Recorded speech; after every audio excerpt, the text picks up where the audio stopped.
You smell what the Rock is cooking. Acknowledge me. You don't know what hard times are, Daddy.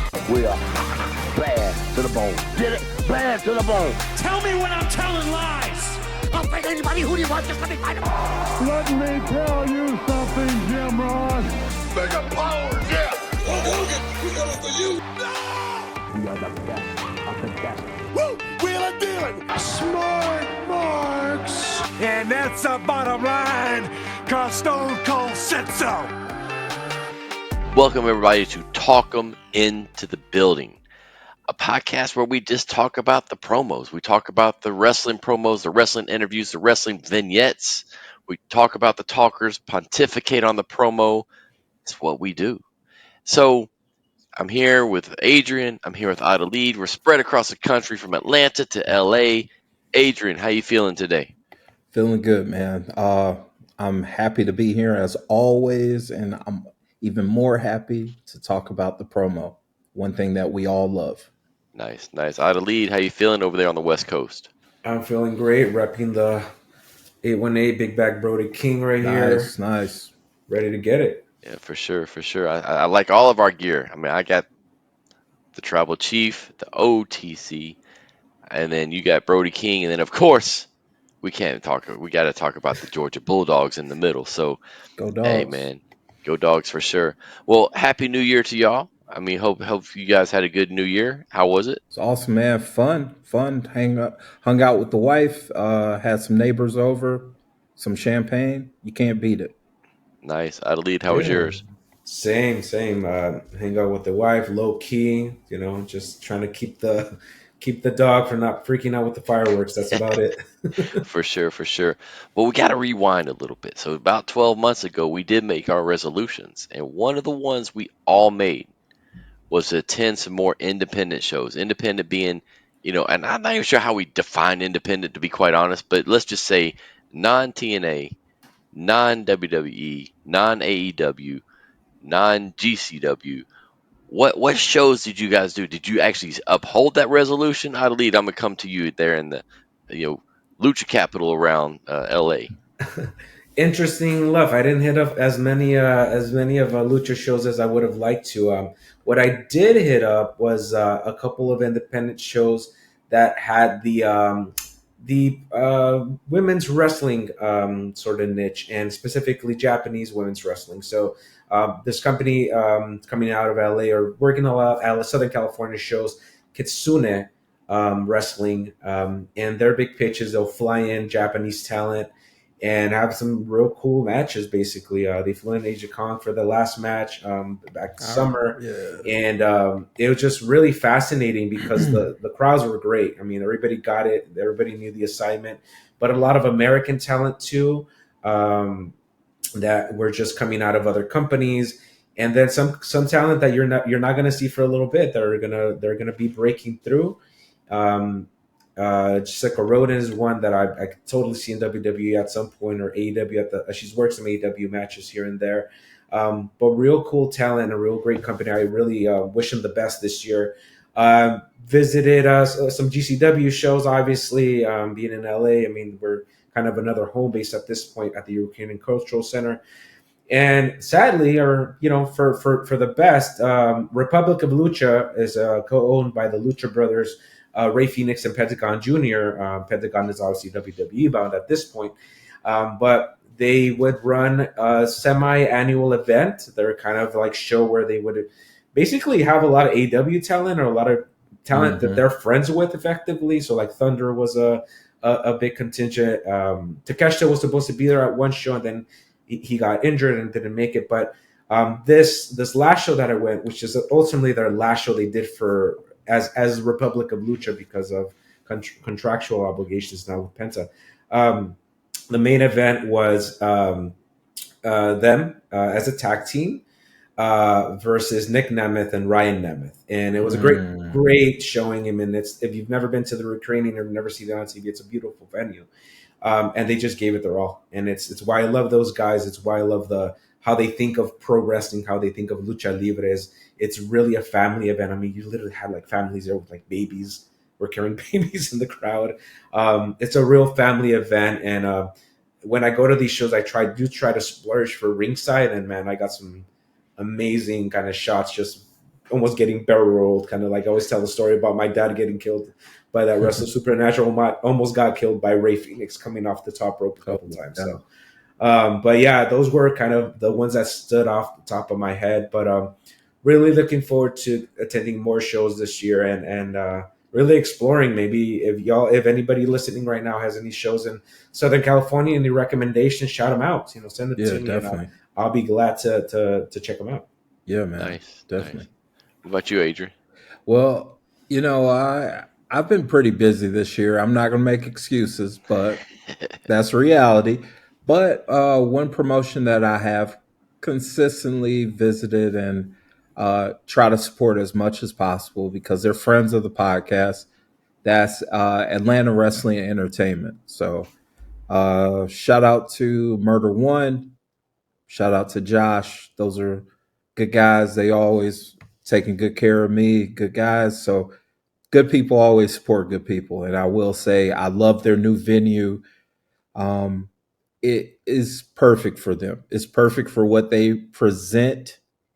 It's not too clean, but it's not too dirty. Yeah, I hope that sounds somewhat like I'm trying. It's very punk rock in a sense, And a great thing about that promotion in particular for me is that the past couple years they've had some up and coming talent from Atlanta doing great work there. And I'm talking about Kiera Hogan, was Gigi from NXT. These are people that have worked and did the grind here in Atlanta, and now we can all cheer for them in their larger venues now. Now Gigi's on NXT. She should be main roster hopefully in the next year or so. Kiera Hogan, currently working at ROH. Hopefully we see more of her from All Elite Wrestling. Right now, their champion is Bravo from Ring of Honor. I don't know if you're that familiar with the guy. He lives here in Atlanta. He's a good, solid dude. Great champion for what they're getting across. So salute to them. They had a great show. I know February Top Dollar is supposed to be at this next show. I'm looking forward to it. We're locked in. And I will say West Side Gun's Fourth Rope show was one for the books. If you're a fan of hip hop, if you're a fan of wrestling, it was a perfect marriage because they opened up the show with a performance by Onyx. Those of us who remember the song Slam, of course they had to perform Slam because you're in a wrestling ring.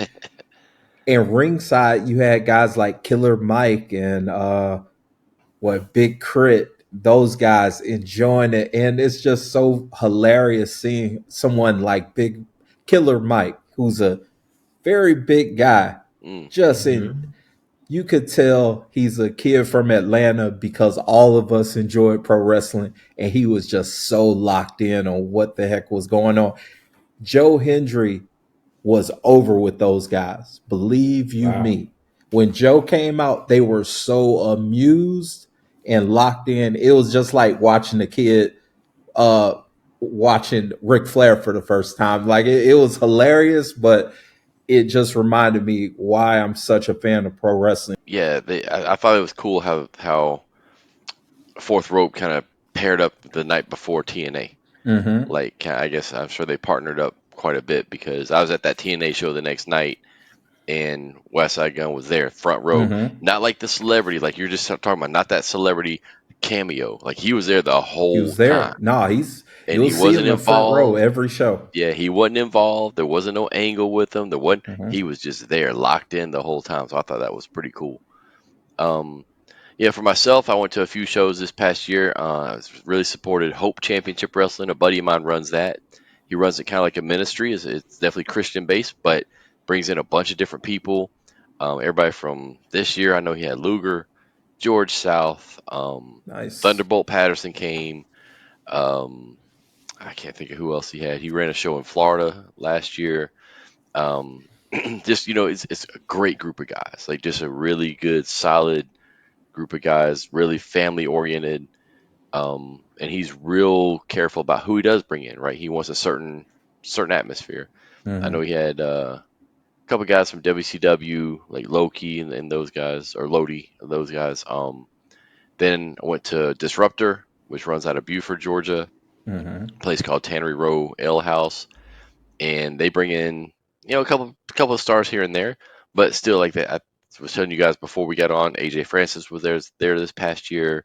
The Man Scout, Ziggy Dice is usually there. They run a really good show. And it's nice because it has that family atmosphere, but it also has a bar. So you have that 21 and up crowd there too. And so it's kind of a nice mix. And then Right. I go to this one show. They run about 4 or 5 shows a year. It's in Cornelia, not in the place that Wildside was. Not too far from there though. It's called OSWA. This one guy owns a martial arts studio. He flips it on the weekend into a whole arena. Nice. And they run. I think their Halloween show probably had close to 300 people in there. I don't know that the fire marshal knows about that, but they had about 300 people in there. And it was a nice show. It was a good show. Their champion is about 7 foot tall. He's huge. It's a big old boy. Wow. But yeah, it's one of those ones that got a lot of up and comers in there. Is it going to be the tightest wrestling you've ever seen? No, but it's a fun show. The crowd's into it. It's one of those shows you go to, and that crowd makes that show. You know what I mean? And it's again family oriented. They do nothing too edgy. They originally they would run a certain show, and then you had the other Cornelia groups, West, Wildside, and all of them, and they wanted to be the alternate. That's how I was told that they run it. So, try to support some of those, and then I'd hit that TNA show at the end of the year. But I still didn't hit as many shows as I really wanted to. Yeah, for But sure. like you said, it's been a busy year, man. It's been a busy year. Definitely, man. Definitely. I love the local support though, and just knowing what you're getting. That's always the best because that's when I think you have the best time, honestly. It is, and I think for me, and going to these shows that are a little bit more family oriented, for me, seeing those kids, seeing the kids light up, seeing the heels get that heat from those kids, Right. that's kind of sometimes you live vicariously through those kids again, right? You sit back, and sometimes I won't sit in that front row or something. I'll sit back and just kind of watch, and then you see them light up. Oh my gosh, that's that person. And they go to the restroom, and they just sit there and stare at them the whole way. And you're like, that's so cool, because this is not a Cena, it's not Roman, it's not Cody. They may be one day, but those kids have the same reaction. Yeah, definitely. And definitely. that's the rewarding part, man. I mean, at the end of the day, there's nothing like pro wrestling. There's just truly not. Oh yeah, ain't that the truth, man? Yeah, man. When it's good, ain't nothing better. But all right, so today I brought a few interviews, and I know we've kicked around this subject before, and we said, you know what, we're gonna do brothers in paint. So I got challenged with, all right, bring some people who paint their faces. But before we get too deep into that, Adelaide, I'm gonna come to you. Who's the first wrestler you remember seeing with their face painted? Oh, that's easy. I mean, I've talked about it before. It's my favorite growing up. I was 6 years old. Saturday night, morning pro wrestling. It's the Ultimate Warrior. I mean, that guy was like, it's some tinges of kind of Native American because of the certain ideas he was trying to get across. But to a kid, he just looks so cool, right? Colorful, intense, cartoonish, all of the above.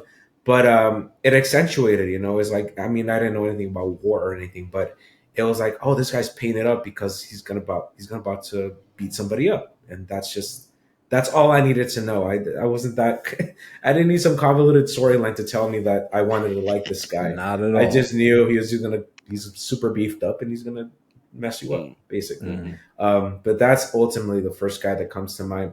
I can think of others. I mean, Doink, obviously, but he kind of, that was a different kind of different era or different situation, whereas like Warrior was there with everybody else. You know, he was there with Macho, he was there with Hogan, and he was elevated as such. But to me, it just accentuated because I think of him without paint, and it's like it's not. It's different. It's not man. it. It's he's just another bulked up dude, basically. Mm-hmm. So, Adrian, what about you? First, I would definitely say Sting. Okay. Yeah, it would definitely be Sting. I mean, he just looks so cool, man. Just his entire look as a kid, you could tell that the dude was big and jacked, colorful, like what you said, Adelaide, about Warrior. Mm-hmm. But I like his box cut too, man. He kept it tight, man. He kept Very it tight, high and so, tight. Yep. yeah, he kept it tight. Other would have to be Road Warriors, like Mm-hmm. those another set of big jack dudes who look hella intimidating, and their matches they always delivered on the intimidating factor. It wasn't. Mm-hmm. They always seem to always make light work of whoever the hell was unfortunate to be matched up in there. So those would be my first guys in paint that I would see. 100%. 100%. I want to say something about Sting. I always thought this was cool about Sting. Sting had that Kiss persona to me. And what I mean by Kiss, the band Kiss. And what I mean is, you never saw Sting without his makeup. And if you did, he had glasses on. Yeah. He almost kept a certain mystique about him that he could walk out of an arena. You had no clue it was him. If you truly think about it, you never truly saw him. I can't remember until he was in the Main Event Mafia with That's true. TNA. Now that you say that, Dang, that's true. Without makeup and without sunglasses. That's the only times I can remember him standing there without it. And I'm like, man, that's wild. And I just thought that mystique was really cool for him. Like you would see, like you talked about out of lead, you would see Jim Hellwig, Ultimate Warrior, press or anything. But if you think about Sting, even when he went on, if he was on a TV show, even if he was on, either painted or he always had those like bigger glasses on. So I always thought that was cool. Yeah, for me it was the Road Warriors for sure. Growing up here in Atlanta, they hit the scene as like, holy crap, what is this? And then learning about them from the AWA, and then just everything else, and seeing their iterations. I think that's what's cool about these guys with paint, like the Road Warriors, Ultimate Warrior, and Sting. Sting always had his different until he went Crow, and it was like the Road Warriors kind of came out with the stripes at first, and then they kind of get to the point where they had their niche with Animal with the spider, and Hawk had the two things. And it's almost like a branding, to be quite honest. But most of them started to do that, and then everybody started going, "Oh, we need to imitate that." Because you think about Sting and Ultimate Warrior, they were the Blade Runners. You think about later on, you had the Powers of Pain with Warlord and Barbarian. Then you had Demolition. You had all these other tag teams or whatever. What about alternate people who you don't think about who paint their face? To me, it's like one I forget about sometimes is Jeff Hardy. Yeah, you're right. Like, what's your opinion of him and the face paints he's done? Not him as a talent, but just the paint itself. It's creative, man. It perfectly sums up who Jeff Hardy is as a human being. He's very out there, and once you're painting your eyelids as eyes, that's just weird, like it's something like that. You don't even think of that. He's that type of artsy weird person that would think of something like that. But his paint has always been super cool, especially when he would do the neon, that glow in the dark paint. That was always awesome to me. That was always impressive. And you'd see kind of those designs that he eventually put on his face, but he also put on the chairs. If you remember, he always had like a special chair. When they would do the Hardy Compound shoots, right? He did that burning symbol, right? That look on the face or whatnot. But yeah, very, very artistic, even with his music, like he did like the band and stuff, very similar like that. For me, who stands out with some more recent, relatively more recent, Thunder Rosa. That's a good one. Who took the Day of the Dead gimmick, but really kind of made it her own, and keeps kind of evolving it and changing it depending on the occasion. It can be very nice, very pristine, and it can be very warlike. Like I'm about to, it's gonna, when she goes into those real hardcore matches, it feels like it's war paint rather than an accentuation of culture. And it's a very loaded paint. It's not just, for me, it's not just the paint job. It represents a lot more than that. Telling a story before it even happens, Yeah, and like you said, it kind of means something in what she did. And kind of thinking about piggybacking off of that, Finn Balor with the demon. I mean, channeling that inner demon and then that coming out. I mean, that was just so creative, and I love the fact that he didn't always use it all the time. Yeah. And like now we haven't seen it in several years. You know it's going to come back, but the fact that we just haven't seen it in so long is just cool to me. That it's kind of like that's something that's just sitting there. Definitely. I'll throw one last one here, not to completely throw us on the curve, but Liger when he did his evil gimmick, and he comes out and he's just completely white, and it's like, and Suzuki's like, what the heck is going on? And I think the thing about that face paint is used correctly, it appeals to certain groupings. It kind of, like you said, Adrian, I love how you put it's a storytelling.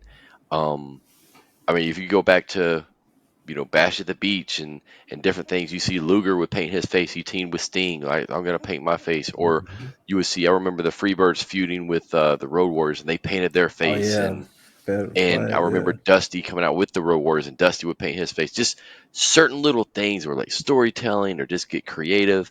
And then there's a whole nother part to it that, like Luke Gallows painted his face because he was in Japan and he knew it appealed to the Japanese audience. You notice he didn't do it here. He did it in ROH a little bit, but beyond that, he really did it for the Japan audience or to appeal to those kids, things like that. So it's just kind of that character, that over the top part. I think my favorite person that ever painted their face is probably Sting, for sure. More so Surfer Sting than Crow Sting, for sure, because it was creative. It was always different. It was, and I'm not sure if you guys have ever heard him talk about it, but he said sometimes I didn't know what I was going to do. I just started drawing, and because nothing was over the top like a Jeff Hardy. It was just designs and color, Yeah, his color schemes are undefeated, man. So I'm going to jump into one of these promos. I'm going to take you back a little bit, 1986. So this one goes back to World Class Championship Wrestling. A little bit early. So let's jump right into this one. Number one thing on the Dingo's mind right now is getting revenge with the Maniac, the Mad Dog, and Percy Pringle. Especially Percy Pringle. I almost got my revenge the other night with Percy Pringle. I had my hands around his neck. It was unbelievable. They were just sliding. I was going clear through his neck. But the Maniac came in and saved him just like they always do. They attacked me from behind. And that's one of the frustrating things that the Dingo's ready to conquer. But Dingo, as we look at that, there are other things coming at you. Here's Larry Sharp with a guy like Crusher Yurkoff, a fiendish personality, 390 pounds, and wild, fast, acrobatic skill in the ring. I don't know where they get all these crazy people. You got the Maniac, you got the Mad Dog, you got to have Doolittle. Now you got this guy called Crusher that's got a big tattoo on his head. I don't know where they dig these guys up, but the Dingo isn't scared of anybody and doesn't fear anything. You can bring him on. You can bring Larry Sharp on. The odds are never, even when they're against the Dingo, it doesn't matter because the Dingo always comes out on top. Wrestling fans around the world, you've seen lots of talent, but you will never find a more exciting, motivated guy in the 80s than the Dingo Warrior, ready to face the battles that are already underway with great plans to win the war, right? That's right. When the Dingo goes in to do battle, there may be a few battles, but when the war comes about, the Dingo will always come out on top. Oh no! I gotta come to you because this he's is not your my favorite. warrior. No, he's your favorite. This is Dingo Warrior. You brought this out. Is not the Ultimate Warrior. No, hashtag not my warrior. I warrior. absolved myself from this version of it. This is Performance Center. He needs a lot of polishing, man. Oh, this is terrible. This is bad. This is the worst promo I've seen on this show in a long time. This might be the worst one we've seen, guys. So let me set this up really quick. For anybody who's unaware, that was the Ultimate Warrior prior to becoming Ultimate. Post Blade Runner run with Sting. So Sting and Warrior, who was known as Rock, if you don't know, Sting and Rock Right. were together in the UWF under Eddie Gilbert. They were the Blade Runners. They split. There was no angle to it or anything. They just kind of, I think, had personal differences. Sting stayed, and Warrior went to WCCW and became the Dingo Warrior. So And famously were bodybuilders out in Venice and became pro wrestlers. Right? Correct. That was like the whole etymology. Which again, another John Cena tries to do the same thing later. But besides the point, it is so bad. It is terrible. It is beyond horrific. I mean, the fact that this was so jacked is the only reason he has a career later on, right? I mean, let's be real. It's because all the elements are there. He just has to grow out his hair and go a little crazier. But the prototype of who Ultimate Warrior become is there. It's not that different. What strikes me first of all is like props to the interviewer, because he's the only thing holding this damn thing together. Definitely. I mean, if it's not for him, I mean, he keeps pausing and stopping. Like, dude, it's your job to keep the promo going. You don't have to. I don't know why he keeps pausing. I literally think he runs out of things to say. And then you have these moments where it's clear like he has the words there, like he knows how to use them, or he's trying to use almost like cliches, but doesn't know what to do with it, because it's like something about odds. You can see like the gears are turning. I'm going to say something about being against the odds, but then it comes out so terribly, so confusing, and so awkwardly. And then he just names off a bunch of wrestlers. It's like he has these pieces in his brain, but doesn't know how to put them together almost. And if it's not for the lead-in for the setup by the interviewer, even at the end, it's like, hey, you're going to be a great guy. This is a great attraction to come see. And he's like, you damn right. And the pointing is what does it to me, right? Yeah, it's 86, funny, yeah. But even then, there's the tried and true formulaic way of cutting a promo, right? I'm going to yell at you. I'm going to tell you I'm the best. And this is it. This is who you see. So, definitely not. And again, Warrior was not known as a promo guy. He was nonsensical. If you ever go back and watch his WWE kind of outtakes, he gets super pissed off if he gets something wrong. And there's no one messing it up for him, by the way. It's purely him. And he's just annoyed at himself. But this is a scary dude, and I can't even think of someone producing this segment with him, because at this level of his career, right, where he's like, he's not making the money he probably wants to make, or he thinks he can make one day. But I don't know who's going to come up and tell him, like, dude, that was terrible. Like, you need to fix A, B, and C. And I don't think anybody did. That's the thing. I don't think anybody called him on it, because you'll see pieces where Vince is coaching him during promos, and Vince isn't like telling like, hey, you messed that up. He's like, hey, try saying it this way. No, that's okay. And I get the feeling this was like that. It was like, all right, this is the best take we got. Roll it and push it out. And if this was the best, it's pretty terrible. Yeah. That was like Jumping Jack Farmer. It was that level of awkward to it. But it's funny looking back at that, because it's good to see him at this stage, and then you can compare it to those Warrior promos that a lot of us make fun of. It's like, well, he's improved from that shit. So yeah, it was rough, man. That was a rough go. That was definitely a rough go. Hashtag not my Warrior. That's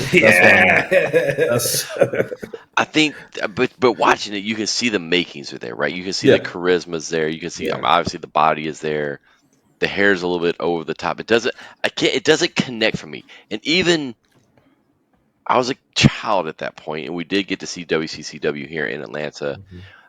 And I remember Dingo, and I never understood, why are you a dingo? What is a dingo? I didn't understand that. I know some Australian thing.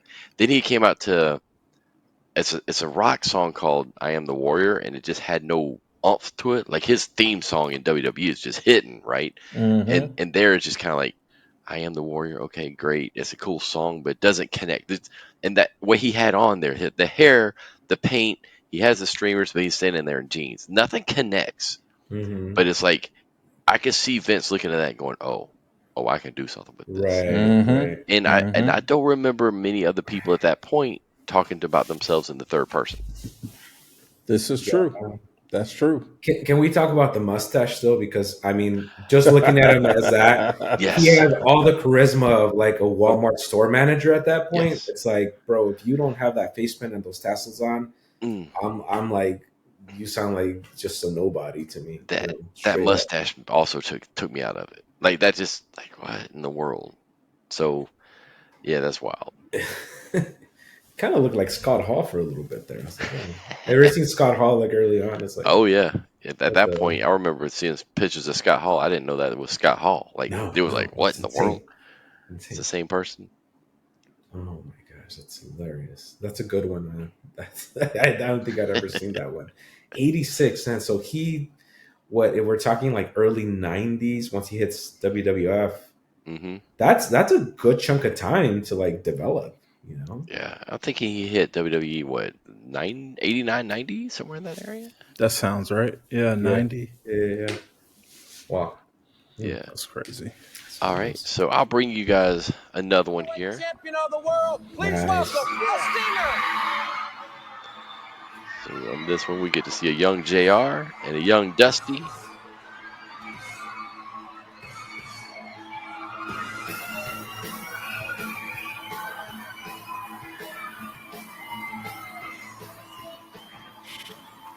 What a star, man. Look at that. And they're in cowboy boots. Look, dang. Look at that. Right there in center stage where TNA recently had their pay-per-view. What year you said this is? 90. Ask you a question 90. since Okay. you won the World's Heavyweight Championship at Super Brawl, but after Super Brawl, we know the situation that was created by the Dangerous Alliance really interrupted your celebration. Then recently you've been in a world of problems with Big Van Vader, but how does it feel to be the World's Heavyweight Champion for the second time? I can answer this question all day long by just simply saying, ho!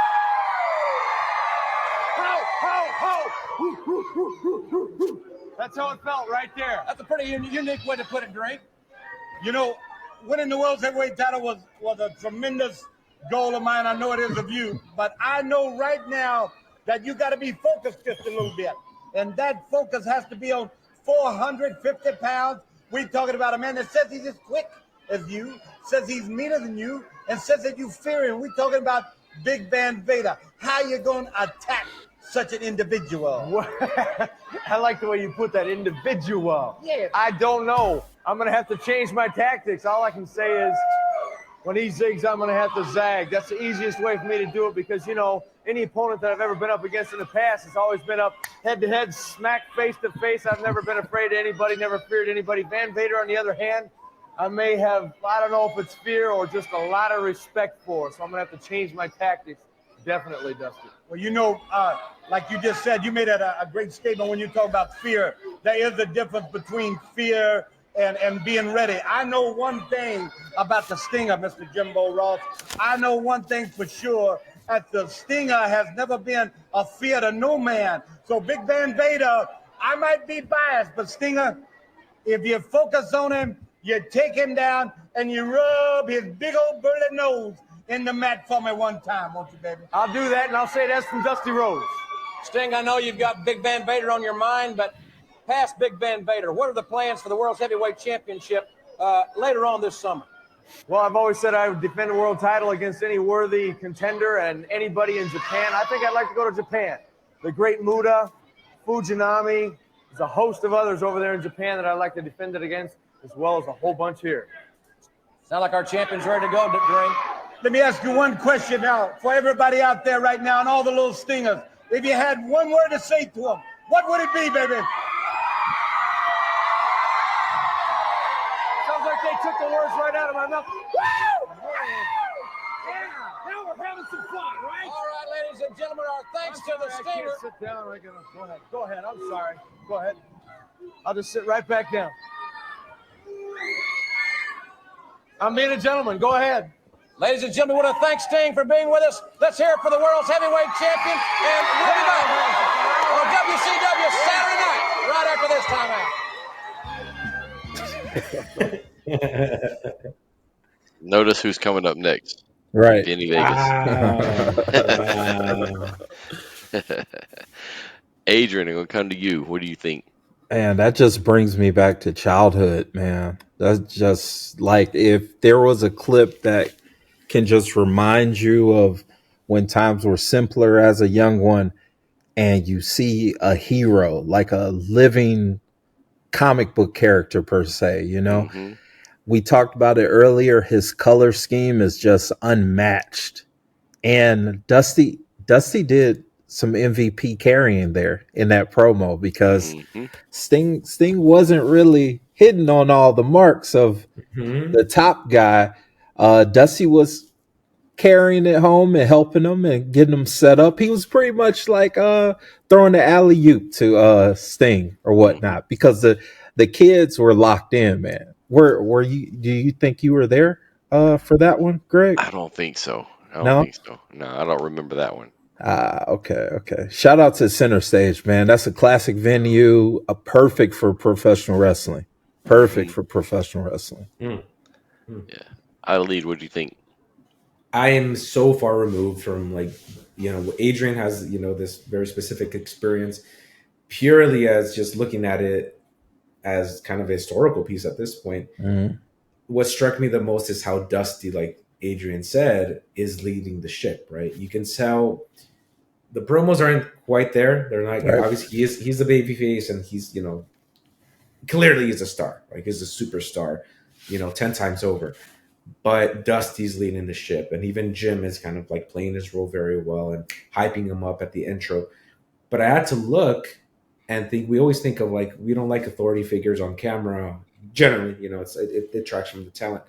But in this case, this is one of the few cases where I think it really complements Sting and compliments him as setting him up as like, here is the face of our company. Mm-hmm. Who do you want to face, right? Who do you want to go across? And he mentions all these other names. And they really make it about, we know he's going to be the centerpiece, right? They're laying it up as that, right? He's the centerpiece of this company. We're loading this crowd with fans and exultation and stuff. But I had to look it up. 91 to 94, who are the head bookers? It's Dusty, it's Ole Anderson, and it's Jim Ross for the next 3 years after this. So it's interesting how they're putting that on the plate and saying, here's the plan. Here's our guy.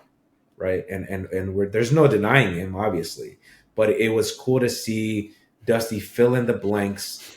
And you can see, Sting doesn't quite know what to do with it. Even that awkward little stand up at the end, you can stitch it up, a little bit down the line, he's going to have that confidence. But in that moment, he's like, oh, shoot, I gotta be in frame. He told me to be in the spot. Right. And he sits back down and is like, oh, but I like that. I like that unpolished feeling because it's like he's learning and you're with it. It doesn't take away from who he is. You couldn't tell those kids that those kids didn't know that he was missing spots and stuff. Exactly. They were like, "This is Superman talking right now, bro. Look at that face paint." Yeah, for sure. I think that this when I'm watching that though, what you start to realize because you get older, you start to learn this whole production piece and all that. You can tell that was on the fly. Yeah. You could tell there was not a whole lot of stuff, right? I'm sitting there watching it through the lens of, Kevin Dunn, of Vince McMahon now, and you'd be like, oh, that'd be so produced. You'd be like, you would have not meant, you may have mentioned Muda, but you would not have mentioned anybody else over there. You would have been like, this is where we're going. We're going to focus on Vader. We're going to focus here. You would have had your belt. Why didn't he have the belt? Like, there's little pieces there that I was like, whoa, these are things that are missing from this promo. Probably not his fault, right, by any stretch. Right. But the fashion, come on, man. Can we talk about the boots? Drip. He had a little bit of that Hogan-esque, man, with the tights with the boots. And then he had the weight belt on. If you looked, he had the Valero weight belt on, the old school. And it's just like, but so jacked too. It worked. So tanned and everything. Like, and you can see that charisma just jumping out. So what's funny is we watched the Dingo Warrior, and then you watch Sting. I know there's a big gap there, but just the fact that those two were partners is still mind blowing to me. Definitely not because of those two promos, but because of the success they both had with their own paths. It's just like wow, just independently. It's just crazy to me. But yeah, that one was a fun one. I mean, and that also tells you something about how WCW had so much there. I mean, that the star power, the ability, the money from a TV perspective, just never. They always had that missing element, right? I mean, for so long during that time frame. But man, Sting. In an alternate universe, I wish he had jumped to WWE early, and we had that Ultimate Warrior Sting clash. Yeah. But that's what makes Sting Sting, right? He was always loyal. Yeah, that's true. That's very true. Yeah. For sure. All right, so I got a tag team I'm gonna bring to you guys, and I want to know after we watch this one, I want to know your reaction to the team when you first saw them, based on what we talked about earlier. Ponder with me, Axe and Smash of Demolition. Gentlemen, perhaps you heard some of the commentary from the tag team champions. Yeah, we heard. Eliminators, huh? Well, let me tell you why they call me the Axe. Because I can cut down the biggest redwood there is, even if he is 7 feet 4, 500 pounds, and I'll shear the limbs off that Polynesian oak. But just before I finish chopping them down, I'm going to stand back, look at them, and yell, Timber! That sounds pretty good. Well, let me tell you what I'd like to do to Andre the Giant Haku. I'd like to throw him in the back of a semi-tractor trailer. Get behind that wheel, push the pedal to the middle, and drive him straight off a cliff and watch him smash into smithereens. Gentlemen, this is beginning to sound like a demolition derby. Now you're catching on, because that's exactly what happens every time Demolition's in its ring. And this match is no different. We're out to demolish and destroy. And after the match is all over, the only thing that's going to be salvageable from that scrap heap will be the metal we're going to use to forge our new tag team championship belt. Let's go back out to ringside. Classic, man. Jeez, you're bringing back all the childhood feels with those, man. Jeez. So you mentioned Road Warriors earlier, Adrian. It's one of the ones that you remember. So before we talk about that promo, what was your reaction the first time you saw Demolition? I thought they were, because I was younger, I thought they were Road Warriors, but they just looked different.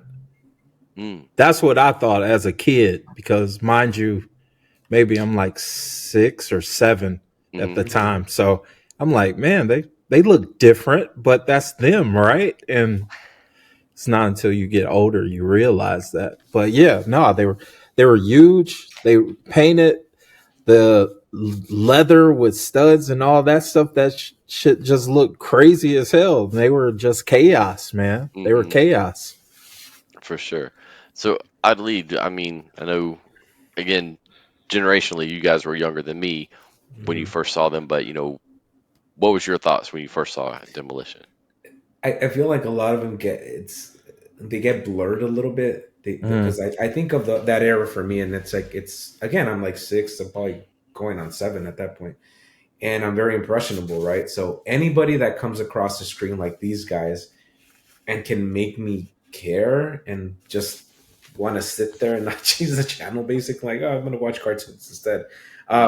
It was always a plus, and they were definitely among that, because now I look back at it, and it is hokey. It's a little corny. I mean, but what wrestling kind of wasn't at the time, right? Right. Especially if you're targeting them. Like, you got these like grown men who have a very clear receding hairline that they're trying to cover up with their face paint. I mean, we're all going there, right? But it's just funny because then they have these affectations. But as a kid, I'm not overanalyzing, like, whoa, these guys are weird and they're huge and they're gonna beat up, they're gonna beat Haku. Like, what's going on? It's like, I want to listen. But I think what sells me on it is who's the interviewer's name? I forget. Sean Mooney. Anyway, Is that Mooney? Sean Mooney. Yeah. His kind of overreaction to it. It's like, like it's just it just kind of holds it together. And I don't know if they have him crouching like Vince had, right? The interviewers crouching down the line, but these guys look larger than life, and that's ultimately what attracted me to most of these kind of wrestling promos. And there were so many of these, right? This is just one of them, but it was cool because they also knew their role. They weren't stepping on each other's lines. They're like, all right, here's the earpiece. We're going to react, and then we're going to close. It's well produced. That was a well produced segment. Looking at it now. Yeah. And I think the one thing about that one is I went through a bunch of Demolition promos. Yeah, remember that they first came in with Johnny Valentine as their manager, then switched to Fuji. Then they finally went on their own. So I wanted to find one where they spoke by themselves, and at this point they're much more polished. And you got to think about Axe was the Masked Superstar before, so he been around forever. And so him being in, I remember him here in Georgia feuding with Mr. Wrestling #2 and things like that. So it's like he's very polished, but it's kind of cool to see their charisma coming out in a different way, over the top, in your face. Oddly, to your point, is going to catch that kid's eyes. Like right away, that face paint's going to catch them. The different looks going to catch them, and all of that. That's another. Before you go on, that's another unpainted mustache. Did y'all notice that? Like how weird unpainted mustache looks on a. Oh, it blended in. But that one works. That one works based on, in my opinion, that one worked more so than the Dingo Warrior. Because I think because he also paints down here, and he paints a little bit everywhere. Fair. The one thing with Demolition to me is they were full face paint. That was to me the first time I had ever seen that. Okay. Fair. And then I think when I first saw Demolition, I was like, "Oh, who are these Road Warrior ripoffs?" But it was that type of thing that quickly they won people over. And I think with the genius of WWE when they did bring in the LOD, is they positioned it as the LOD being Demolition ripoffs, and I was like, "Oh, this is hilarious," because the fans knew it. But Fuji and Demolition positioned it as, "Oh, you're ripoffs of us," and I was like, "Oh, this is genius." Nice. But I did bring one more because I know we're up on the time. But I brought one more bonus one. Okay. This is from somebody that don't think you're going to expect, but I have to talk about how this person invested in his face paint, how he invested in his character, and this promo is priceless. Totally priceless. You know what that means? Knowledge. What does it mean? I don't think you do. It means it's among the tallest. I think it's like there's no turning back now, Stardust. You're kind of You know what me and Cody Rhodes usually do? What's that? When we go up to the top, we get to the top, and right before we go down, we have to yell something really crazy. So I think you and I like. What would we yell? Well, one time.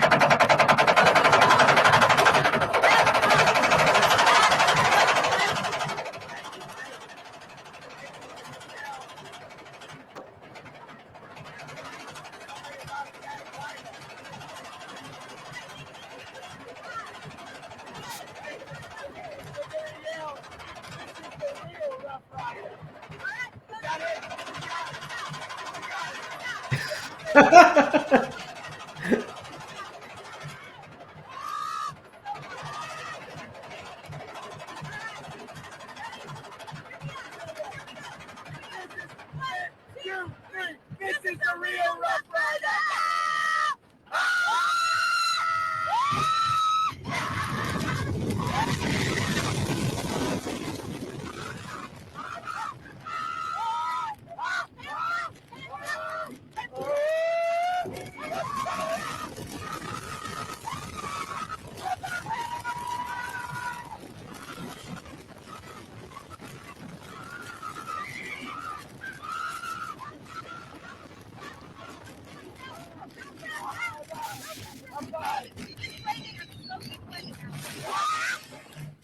I didn't pass out.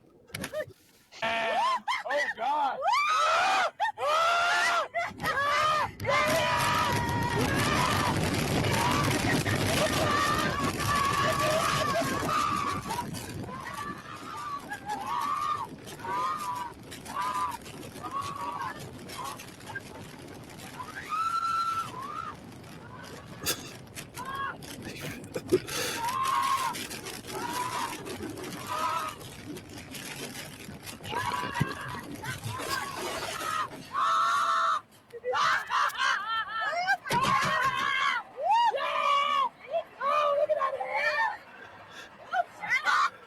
This is the real Rough Rider!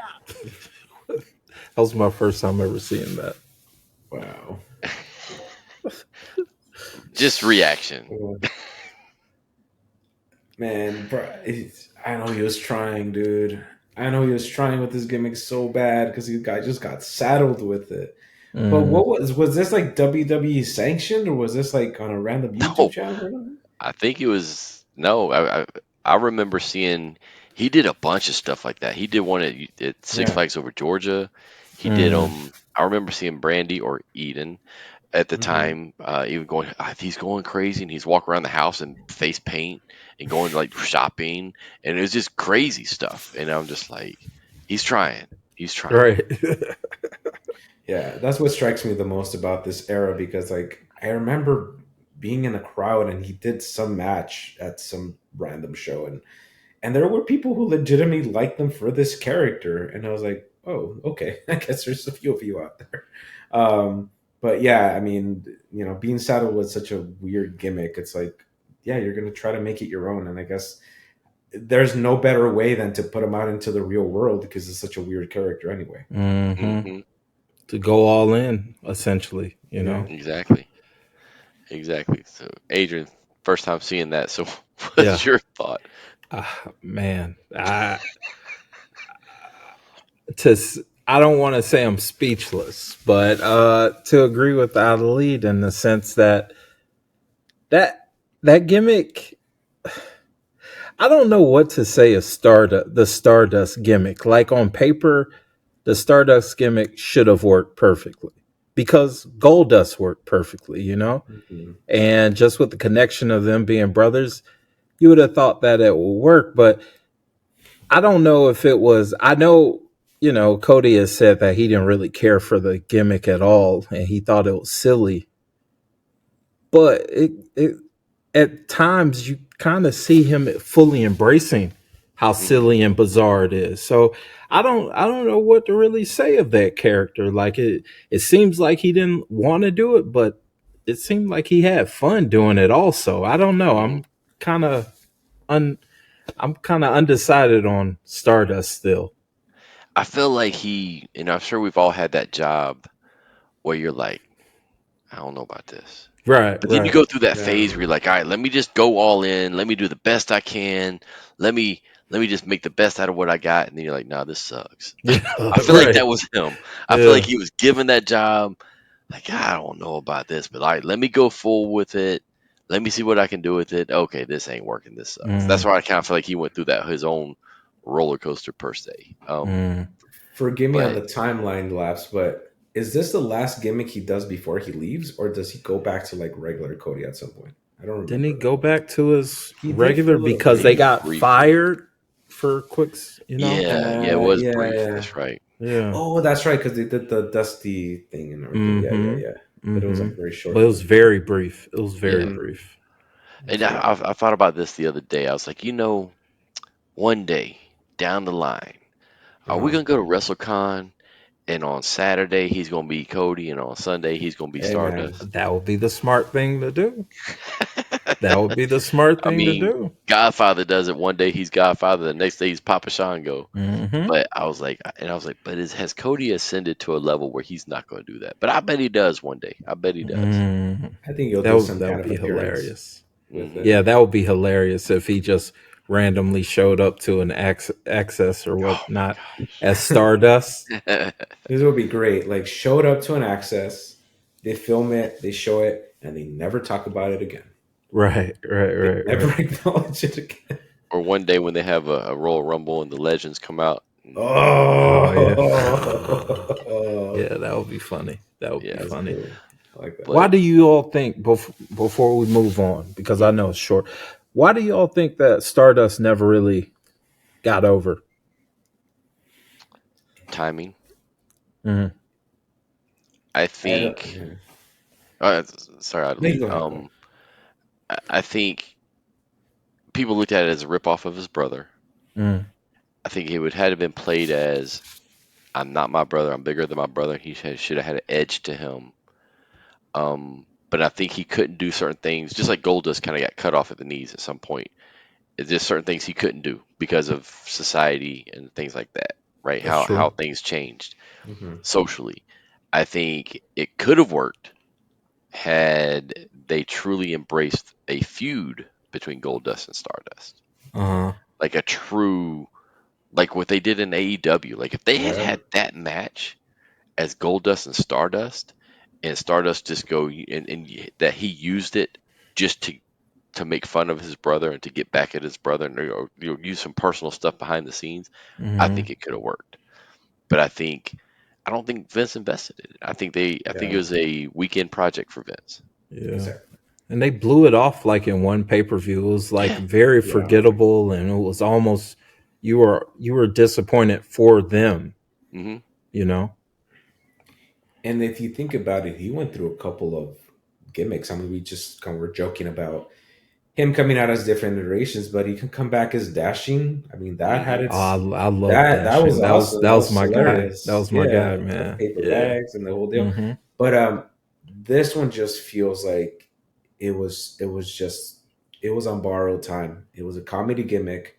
It was Vince saying like, "Well, close enough. Here, try this," but he was never going to invest in it. Right? It's a comedy character by design, and we know comedy characters get over in WWE, but they're never going to be taken seriously. Right? You're never going to see us in Tino wrestling for the world title.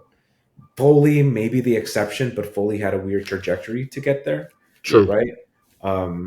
But outside of that, I mean, I can't think of anybody who was like fully comedy and then switched it. You know? No, not like that. And I think there's another part that I think is deeper with this. And I heard this argument about Braun Breaker. And they said, because, so many people said, why didn't he just become Steiner? Why wasn't he a Steiner? And they said that would been I think it was JBL said, no, that took all the pressure off this kid. Mm-hmm. Even though they acknowledged that he's a Steiner, they didn't at first. Mm-hmm. But even though they started to acknowledge it, it's not in everybody's face. Mm-hmm. And you think about Cody, it took Cody how long to get to the point where he embraces his dad's shadow. Yeah. Like today, he embraces that shadow as the American nightmare, the opposite of the dream. Mm-hmm. But it took a long time, dyeing the hair blonde, all that kind of stuff, to get out of his shadow.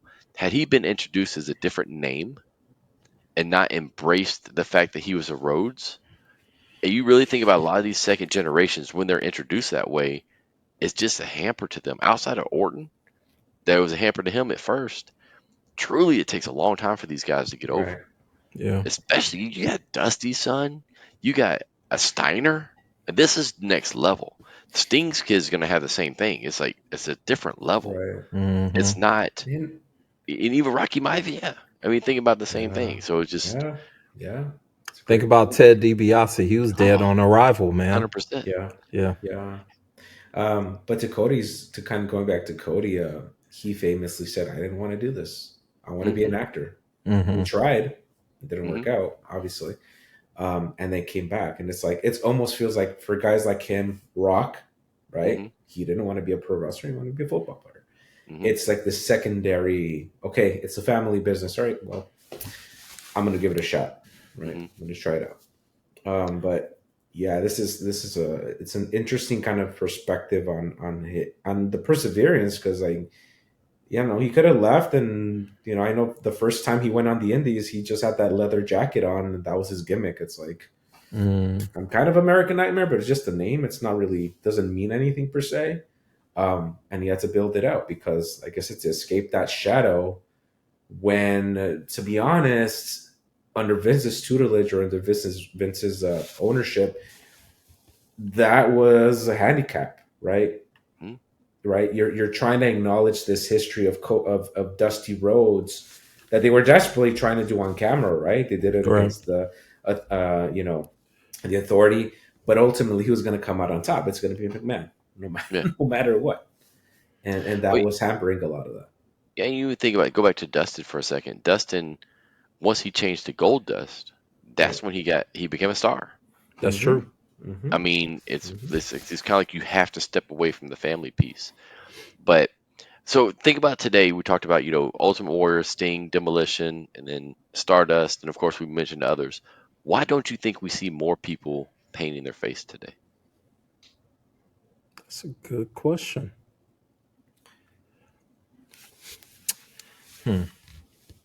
Well, I think it's a missed opportunity.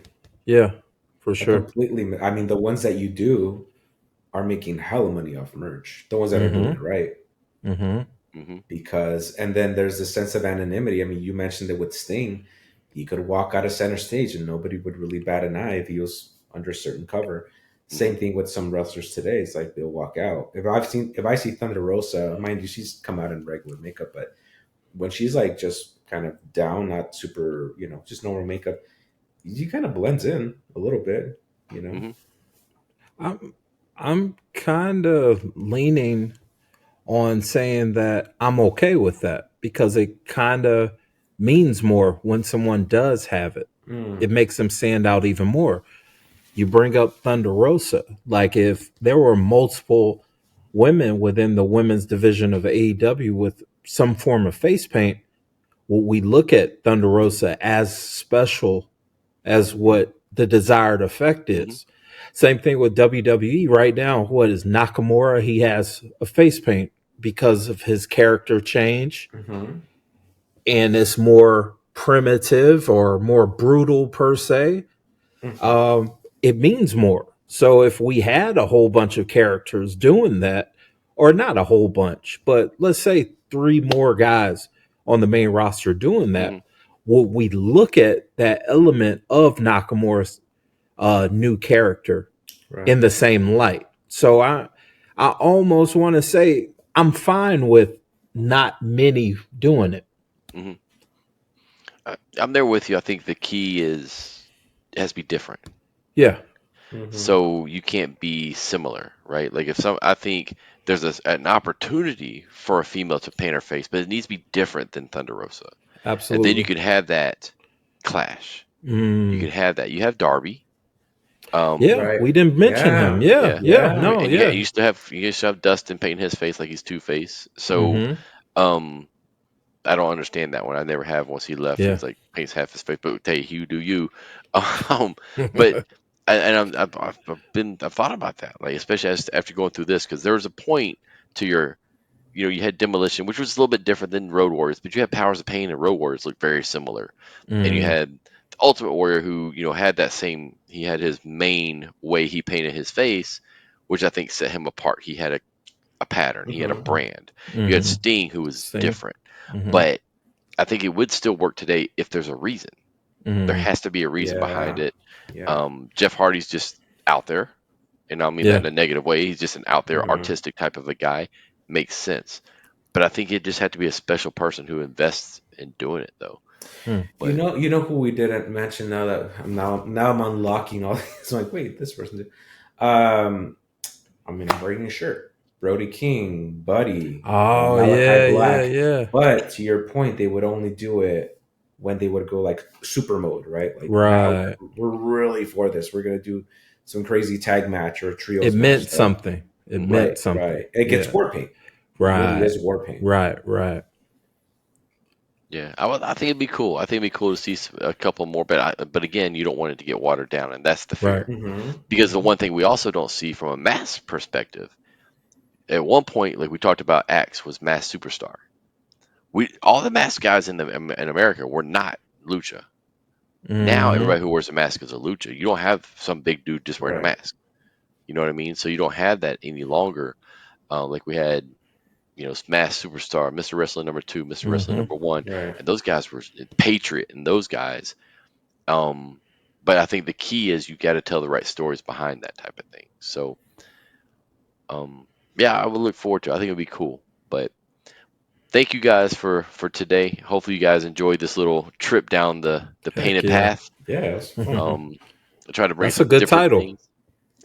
The painted path. Down the painted path. Yeah. But yeah. So thank you guys. Hopefully you guys like I said, had a great new year. Get into this year. I do have one question. Because, we've all been wrestling fans, and you mentioned Sting being a favorite and Ultimate Warrior being a favorite. Have you ever painted your face? Yeah. Absolutely. Yeah. Absolutely. Yeah. Playing football. Playing football. And, war paint. Yeah. And thinking about what you just said about football, you start to see that now. You start to see some guys who used to do like a little bit of warrior. You have the Mm-hmm. crosses. You have a little bit Mm-hmm. more stuff, and it's like it's interesting to see that there's an influence that that stuff came from wrestling, Oh, and absolutely. there's that influence. So I think that's cool. Yeah, But yeah, I I just want had to to say ask. what was that movie? The Program. Mm-hmm. You remember the one crazy guy? Yes. That's where we got that from. Like me as a kid speaking Yeah. on that era, like that's Yeah. where I got it from because that dude looked psycho. But Yes. that was all pro wrestling. His character was a damn near a 80s pro wrestler. Oh yeah. For Roided sure. out of his mind. So that's why Complete we were doing that. intimidation, right? yeah, for sure. So Ida Lee, did you Oh, paint your face as warrior? I did it as warrior, but I did some version of it. My mom was a seamstress, like by trade, so she do all Nice. my all Halloween costumes. Like I want to be a Power Ranger, she'd do a Power Ranger, whatever. Nice. Ninja Turtles, nothing off the rack. So I do remember a couple of times, but no, I think as an adult too, like Halloween costumes and whatnot. But yeah, it's cool. It's I don't know. You put on the paint and you feel just different, but to your point, I think when I've seen it with like in sports or even friends of mine that like, played different sports, it was like, the typical, the black under the eyes or whatnot, but then people would take it different places. And it's like that intimidation factor, just when you're coming onto the field, there's something to be said for that because For it's sure. like, oh, this could be a joke or this person's really crazy Nuts. and serious about it, Yeah. For sure. For sure. But all right, guys, I appreciate it. Thank you for joining this week. And hey, to all the listeners out there and viewers here on YouTube, thank you guys for watching. Please like, subscribe, send us messages. What do you want to see? I mean, like, what kind of subjects do you guys want to see? We got a bunch of topics for this year. We got a few other surprises for the year. But anything you guys want to see, you have a certain promo you want us to cover, a certain territory, or anything, just hit us up, throw it in the comments. You can always go to intothebuilding.com. That's going to take you right to the YouTube page. And of course, we're on Spotify and everywhere else as well. So for Ida Lead, for Adrian, I'm Greg signing off. You guys have a good one. Talk to you on the flip side.